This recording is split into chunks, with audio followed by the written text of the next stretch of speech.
All right. Hello, everybody. My name is Dakoba, and welcome back to Lightyear Frontier. Today, we are going to be working with animals. We've been hard at work on our farm. It's actually been a couple of weeks in game. We're around day 40 now, and I've been working mostly on the farm fields, expanding them, making sure that they're going, building up additional water towers to keep everything functioning well. Now I'm here in the outside grasslands, and here on this part of the map, sort of just downriver from where you first come in, this is the river crossing where your Farmec ship crashes. If you follow that downriver just a little ways, you'll find this plain up here, which is full of these noxious weeds. And clearing these weeds out is our first step towards getting animals. See, you'll see at the top of the screen that as I break these weeds, the area, the outset grasslands itself gets purified. And once we get that purification meter to 100%, then we will start seeing eggs start to spawn around the biome. And those eggs are how we are going to bring animals back to our base. Now, there are some other requirements here. We're also going to need to establish an outpost. This is going to be found in milestone 6. And then once we have acquired at least one egg, as well as established an outpost, we'll have the option to bring Diane to our farm, who will allow us to build incubators to actually hatch the egg. And so that is how our plan for the next step. Now, each biome has these sort of fields of either noxious weeds or noxious slimes that can be cleared out.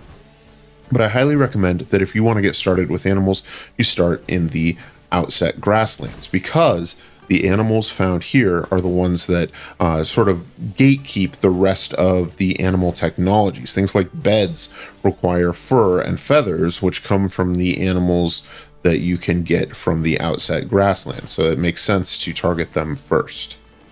So we're going to go ahead and clear out these weeds, fully purify this region, and once we have done so, we'll head back to our farm and keep an eye out for eggs. We're going to look for the swift plume eggs and the mox eggs, because those are the animals we want to start farming. Once we get there, we'll set up some incubators to allow us to hatch those eggs, as well as set up a stable and a pasture for these animals to sort of live their best life on our farm, and see what they can give us and how we can interact with them in interesting ways. Now, of course, you can also interact with wild animals, and you can actually do this before you get started with farming. You can do this by simply building a fodder oven, which allows you to create the food for animals. And then you can go ahead and feed the wild animals. This will give you some local resources from where those animals live, things like local crops or minerals, or maybe sometimes some plant fiber, as well as droppings, which you can turn into fertilizer. That fertilizer can be used to change soil type, so it's a worthwhile thing to keep on hand if you have some of it. We're just about done. There we go. We have cleared out the outset grasslands. We've gotten a Steam achievement for that, which is exciting. And so now we should be able to start heading home and finding eggs as we travel.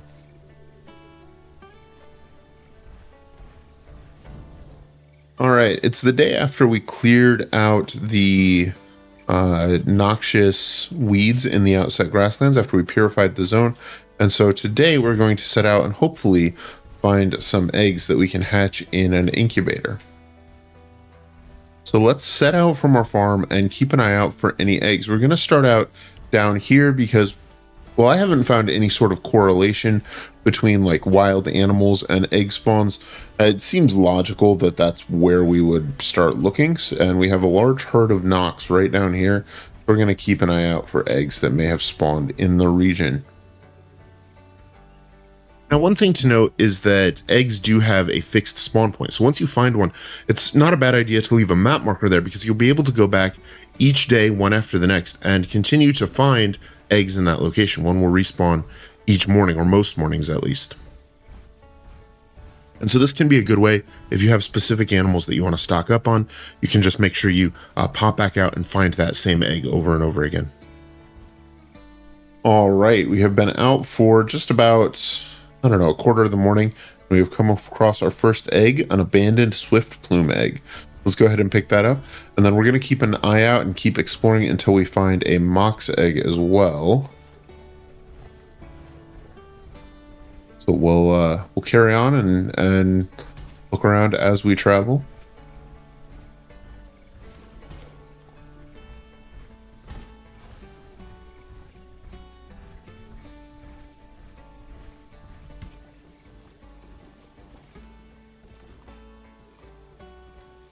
All right, and we came up on a abandoned mox egg as well. Here, all the way over here. We had to go quite a ways to find one, but we found one within a cluster of trees. So that gives us one of each. I'm going to take a quick look around just in case there are more. Sometimes it seems like they are really hard to find. Sometimes you find 3 or 4 of them just like walking 100 yards. It really seems variable on how common you find them. But we'll take a look around and see if we can't find any more real quick, and then head home and take a look at getting set up with some incubators to get these things hatching.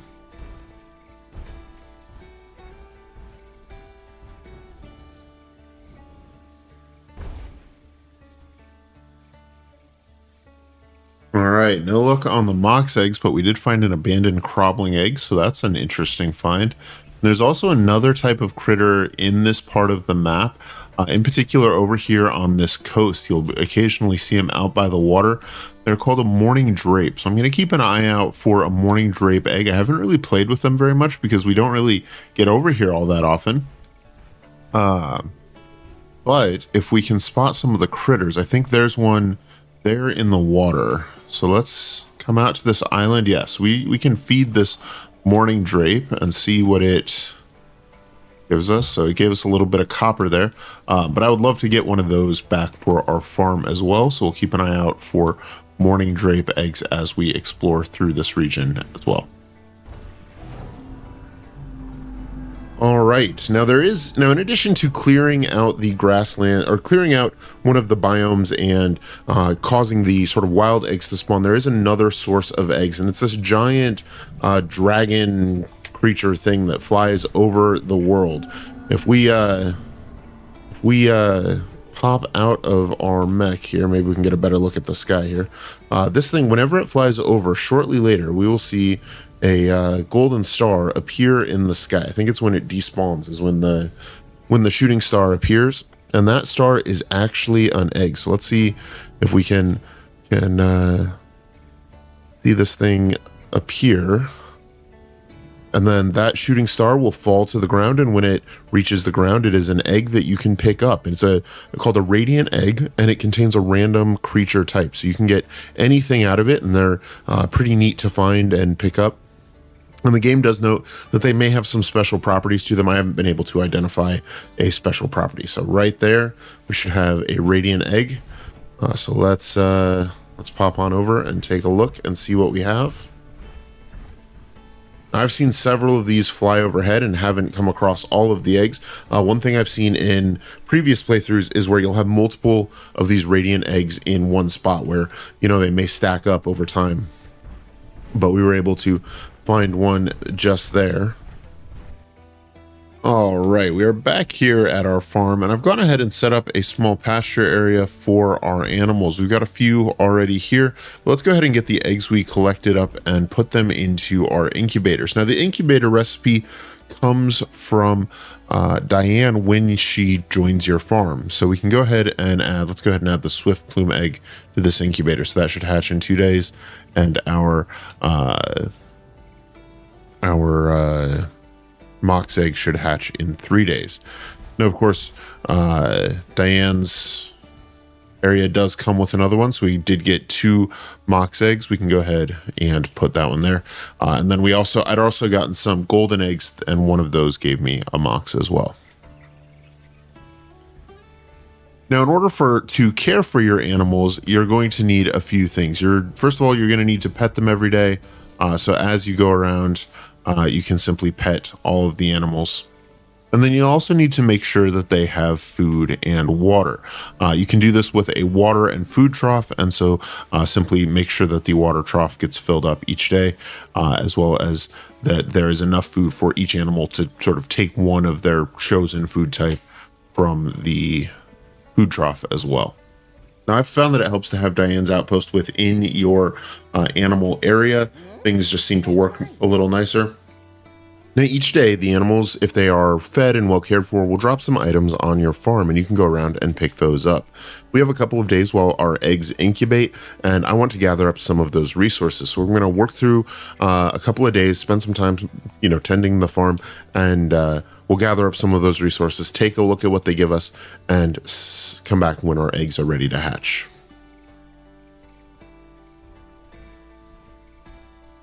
All right, it is the next morning, and let's see what our animals have left for us. It looks like we've got some clay, some fertilizer, some wood. Go ahead and pet them. Ah, and we got our first thing, some fur, which is excellent news. That gave us the beret and the yarn bowl constructs. I believe the fur was also used as one of the components in the animal bed. Let's see if we can find the animal beds. All right, now we got our first piece of fur, and if we take that fur over to the loom, I think is actually where we need to go with that. So I think I have one over here. Yes. The loom, we can take that fur and turn it into rope.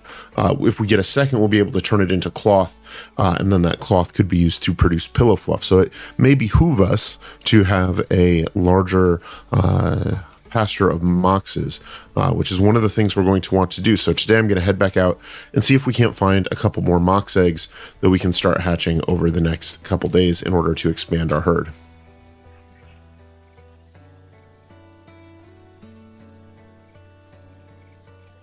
All right, well, while I was out exploring, I did come across another egg location for abandoned swift plume eggs, and that is right here at the southern part of the sort of outset grasslands, and not that far from our farm. So this is a great one we'll probably use from. It's also right next to a nest, and we may be coming back here a little later.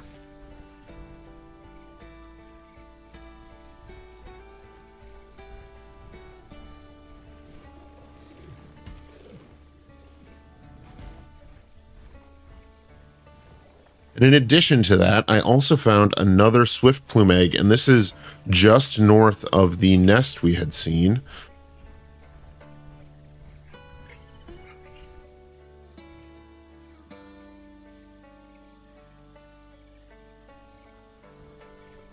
So just north of the nest we had found, you can see the nest there sort of through the trees. Over here, we have another swift plume egg. So this is another great find for us. We'll go ahead and pick that one up as well. So that's two sort of swift plume eggs right next to each other and not far from our base. So that's a great find. Definitely going to make note of that on the map by right-clicking and choosing a pin marker there.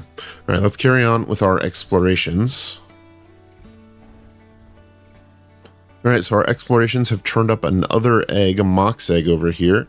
And this one is in the same place we had found one before. I'm going to go ahead and place a marker here just so we can find it again. Now, I'm not sure if the eggs are universal across games or across map spawns or whatever. I have been able to find a couple of maps online that show egg locations, but those don't seem to be accurate for my game. However, the spawn locations within my game do seem to be consistent, so I can find the eggs at the same place every day or every couple days. And so I'm not really sure what the rules surrounding that are, but we were able to find a mox egg there, and then I've been able to find a couple others, a couple swift plume and mox eggs elsewhere.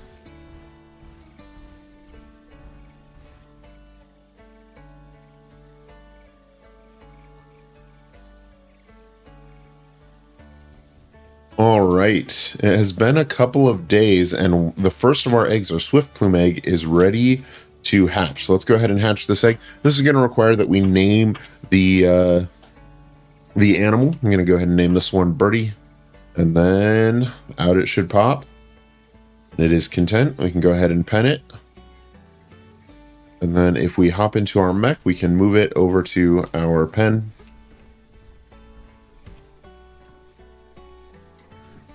There we go. Let's take a look. Looks like we got a little bit more fur. It's great news. Some more clay. This is beautiful. Now we do want to make sure that our water trough is topped up every day, so we can go ahead and refill that. And check on our feed trough. It looks like we're doing okay there. Go ahead and just make sure there's a little bit of everything in there. It might be worth having 3 different feed troughs, one for each fodder type. But overall, these animals are doing well.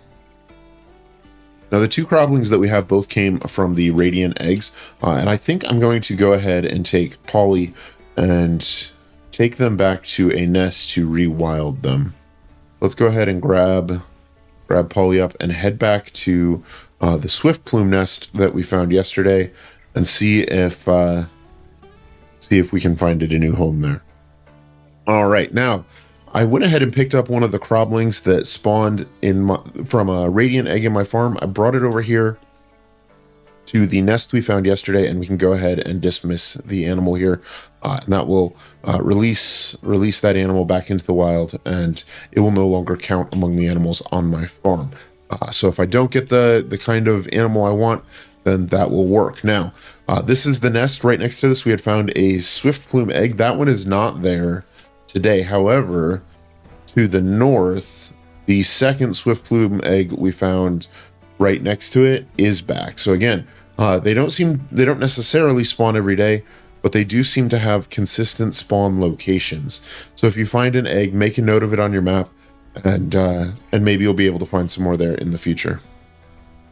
All right, now when you have a outpost like Diane's here, the people who come to settle on your farm will periodically give you quests, and Diane has given us a quest to gift her a farm resource. So that's something that an animal drops for us, and we can come on in here and say we have some stuff she might want because we have started to get some fur. So we can hand that over to Diane, and that will complete the quest.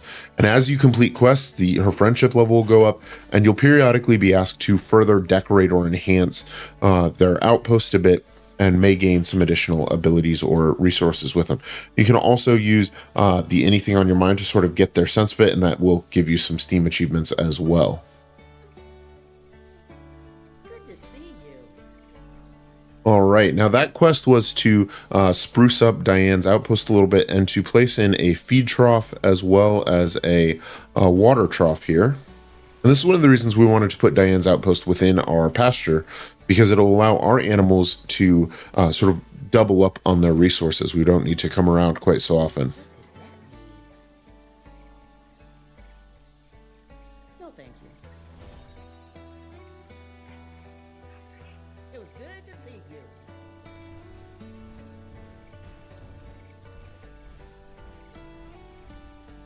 Now, the animal parts also have a additional bonus that they are sometimes requested by the resource delivery cannon. So, for example, we can go to Cryolis and see that they have a delivery request for fur. So we can go ahead and send that one away.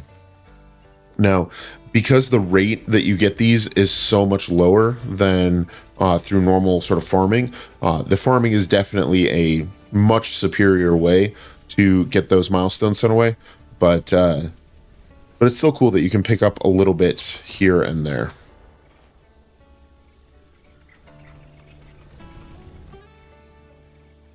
I think the last thing I want to do today is actually set up a proper stable for our creatures, a place for them to get out of the rain and to settle in. For that, we're going to have to gather some more resources and then set up a small shelter and structure for them somewhere within this stable yard.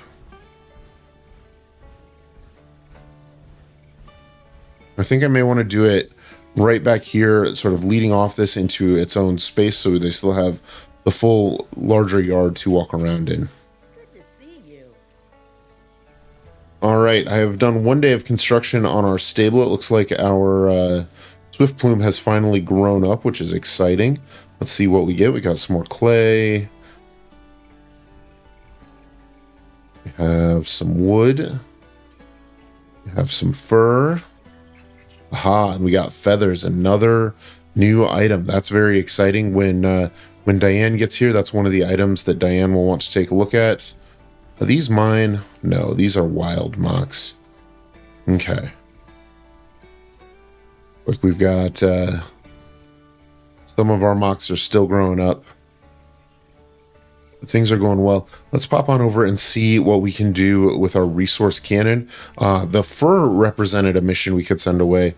I believe the feathers will as well for Cryolis. Yes, we can send that away, and we have another mission for 3 of them there, so we can go ahead and send that one off straight away, which is very exciting. And we should be getting a feather each day and more as we start to hatch out our critters.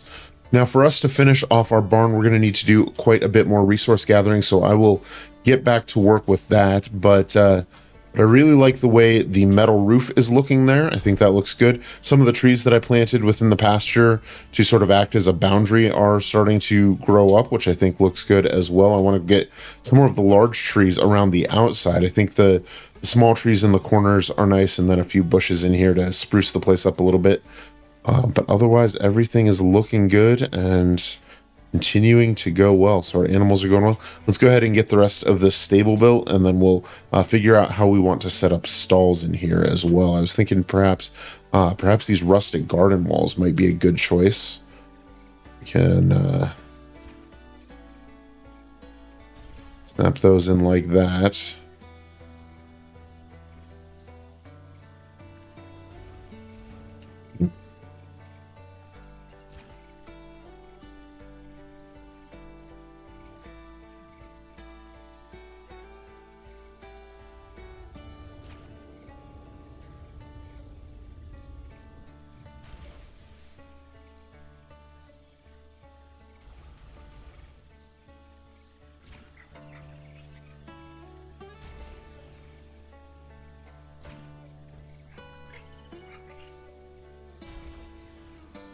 Something like that for stall walls, and then have that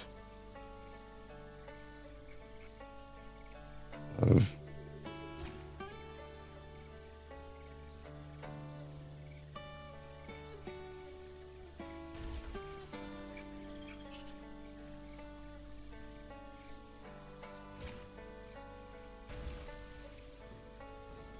one, two, three, 4 stalls on this side, 4 on this side.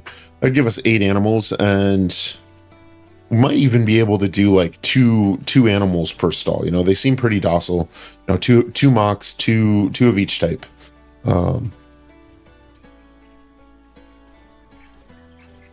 this is consuming all of our iron supply, so we're gonna have to go on a massive iron gathering trip soon. And actually, before I use up all of my iron, I might tear some of this down and make sure I can get some wagons built, because that is something that I think will help a great deal. If we can get a couple of the large wagons set up, we might be in a much better place to make a larger trip. So let's see what those will take. Now, the large wagons are made in the fabricator, so we need 4 steel frames and 4 steel parts to make one. That'll carry 24 units, which would be 12 iron clusters. Let's see, 4 steel frames. Can we do 1, 2, 3, 4? And steel parts. 1, 2, 3, 4. We actually got 6 and 5. Let's do another set. Do 2 more. And steel parts. 1, 2, 3. There we go. That should give us 2. And the cool thing about these large object trailers is that they can be attached together, and you can haul multiple of them sort of in sequence. So, craft up another one.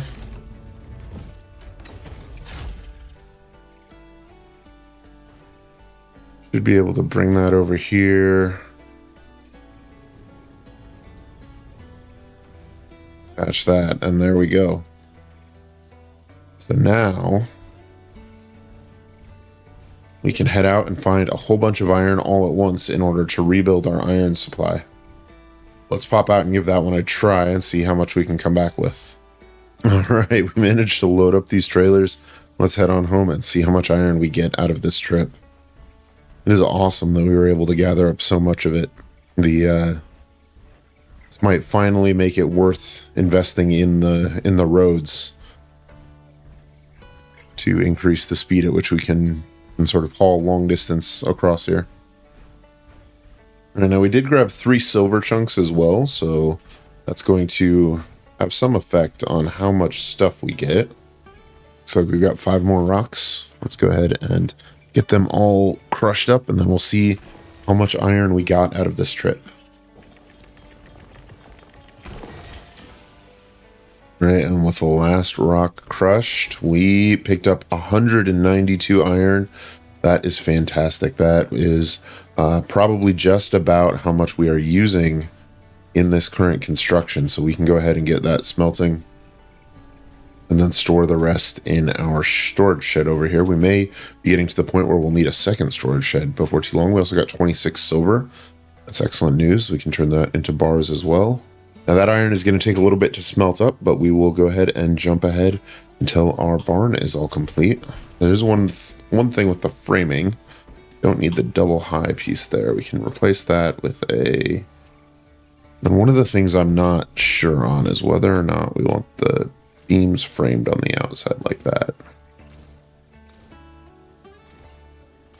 I also want to paint this barn a different color. I was thinking doing white for this one. And so we have red color flowers back here. Let's go ahead and harvest those and switch over to our sprout planter and replant them. So we can harvest all of these as well.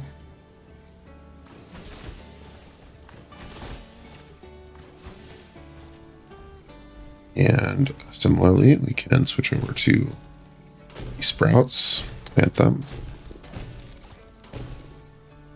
All right, after many hours, the stable is finally complete. We've got a little bit of iron up here on the roof. Unfortunately, we don't have enough paint to fully paint the back wall of it. We painted the rest, but we ran out of paint there.